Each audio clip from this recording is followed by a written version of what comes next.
সুপ্রিয় দর্শক, শুভেচ্ছা। ৭ খুন সহ নানা ঘটনায় ক্ষমা চাইল র্যাব, স্বীকার করল আয়নাঘরের কথা।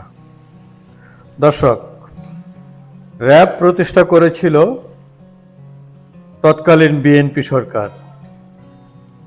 এই বাহিনী প্রতিষ্ঠা করার পর থেকে ক্রসফায়ার ও বন্দুকযুদ্ধের নামে অসংখ্য হত্যাকাণ্ড ঘটিয়েছে র্যাব। সেসব হত্যাকাণ্ডের একটিরও বিচার হয়নি। বিএনপি যখন ক্ষমতা হারিয়েছে তখন আওয়ামী লীগের স্বার্থে এই র্যাবই বিএনপির নেতাকর্মীদের ওপর যা যা ঘটানোর ঘটিয়েছে। বিএনপি এখন ক্ষমতায় না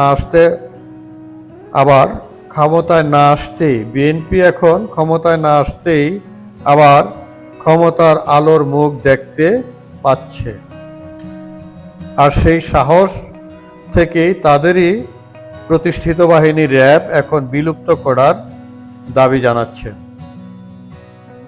আর এতেই র্যাবের তালু গরম হয়ে গেছে। বিএনপি যে দাবি জানিয়েছে র্যাবকে বিলুপ্তি করতে হবে, এবং এই দাবির পরেই র্যাবের মহাপরিচালকের তালু গরম হয়ে গেছে। এখন তারা নিজেদের শুধরাবার ঘোষণা দিয়েছে। আর এই র্যাব দেখুন, 5ই আগস্ট স্বৈরাচার হাসিনার পতনের পর র্যাবের মহাপরিচালক, এই বর্তমান যে মহাপরিচালক শহীদুর রহমান তিনি 8ই আগস্ট দায়িত্ব গ্রহণ করেন। কিন্তু এই 8ই আগস্ট থেকে আজ পর্যন্ত এই যে 4 মাস অতিবাহিত হচ্ছে, এতদিন কিন্তু তিনি ক্ষমা চাননি। নারায়ণগঞ্জের 7 খুন এবং আয়নাঘর, এই দুটো বিষয় বড় বড় ঘটনা। এছাড়া র্যাবের হাতে যারা বিভিন্ন সময়ে খুন হয়েছে সে সমস্ত বিষয়ে এই মহাপরিচালক এই 4 মাসের মধ্যে ক্ষমা চাননি। যখনই বিএনপি র্যাবের বিলুপ্তি চাইল, আর তখনই তার মাথায় ক্ষমা চাওয়ার বিষয়টা আসলো। বিষয়টা উদ্বেগের বিষয়। স্বীয় অপরাধের জন্য ক্ষমা প্রার্থনা করছেন র্যাব। নারায়ণগঞ্জের 7 খুন, আয়নাঘরের মানুষকে অমানবিক নির্যাতনের কথা স্বীকার করে ক্ষমা চাইছে আর র্যাবের মহাপরিচালক। এই ক্ষমা চাওয়া কি আত্ম উপলব্ধি থেকে?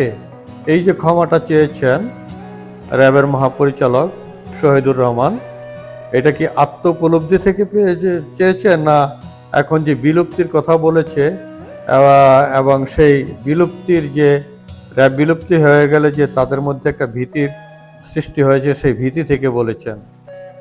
গা বাঁচাতে অভিনয় করেছেন, এটাও তো হতে পারে যে এখন তারা গা বাঁচাতে এই অভিনয়টা করছেন, এই ক্ষমাটা চেয়েছেন। যদি আত্ম উপলব্ধি থেকে হয় তবে আমি তাদের সাধুবাদ জানাই। যদি আত্ম উপলব্ধি থেকে ক্ষমা চেয়ে থাকেন র্যাব, তাহলে আমি তাদেরকে সাধুবাদ জানাই। র্যাব বিলুপ্তির বিষয়ে মহাপরিচালক ঠান্ডা মাথায় বলছে সরকার র্যাবের বিষয়ে যে সিদ্ধান্ত নেবে তাতে তাদের কোনো আপত্তি নেই, আপত্তি থাকবেও না। বেশ, এটাও ভালো কথা। সরকার যদি সিদ্ধান্ত নেয় র্যাবকে বিলুপ্ত করার, তাহলে তাদের আপত্তি থাকবে না, আপত্তি নেই। এবং আপত্তি থাকলেই বা কি, সরকার সিদ্ধান্ত নিলে এটা বিলুপ্তি হবে। আপত্তি থাকলেও এই র্যাবের মহাপরিচালক কিছু করতে পারবেন, এটা আমাদের বিশ্বাস হয় না। বৃহস্পতিবার সকালে রাজধানীর কারওয়ান বাজারে র্যাবের মিডিয়া সেন্টারে সাংবাদিকদের সঙ্গে মত বিনিময় সভায় এসব কথা বলেন র্যাবের মহাপরিচালক AKM শহীদুর রহমান। যে কথাগুলো আমি বললাম, পর্যালোচনা করলাম, এই কথাগুলো মহাপরিচালক শহীদুর রহমান বলেছেন। আওয়ামী লীগ সরকারের আমলে গোপন বন্দিশালা বা আয়নাঘর থাকার কথা স্বীকার করেছেন র্যাব। ভবিষ্যতে এই ধরনের অপরাধে জড়াবে না বলেও প্রতিশ্রুতি দিয়েছেন। এই যে এত বড় বড় ঘটনা ঘটিয়েছে, অপরাধের সাথে জড়িয়েছে, ভবিষ্যতে এই ধরনের অপরাধের সাথে জড়াবে না এবং কাউকে দ্বারা তারা ব্যবহার হবে না, এই কথাটিও র্যাব মহাপরিচালক বলেছেন সাংবাদিকদের কাছে। র্যাব সৃষ্টির পর থেকে যেসব জনসাধারণ র্যাব সদস্যদের দ্বারা নির্যাতিত, অত্যাচারিত ও ক্ষতিগ্রস্ত হয়েছে তাদের কাছে এবং নারায়ণগঞ্জের 7 খুন সহ যারা র্যাবের দ্বারা হত্যাকাণ্ডের শিকার হয়েছেন তাদের পরিবারের কাছে দুঃখ প্রকাশ করেছে এবং ক্ষমা প্রার্থনা করেছে মহাপরিচালক AKM শহীদুর রহমান। ভালো কথা, ক্ষমা প্রার্থনা চেয়েছেন, দুঃখ প্রকাশ করেছেন, কিন্তু যারা স্বজন হারিয়েছে তাদেরকে কি ফিরিয়ে দিতে পারবেন? দর্শক, আজ এ পর্যন্তই। ভালো থাকুন।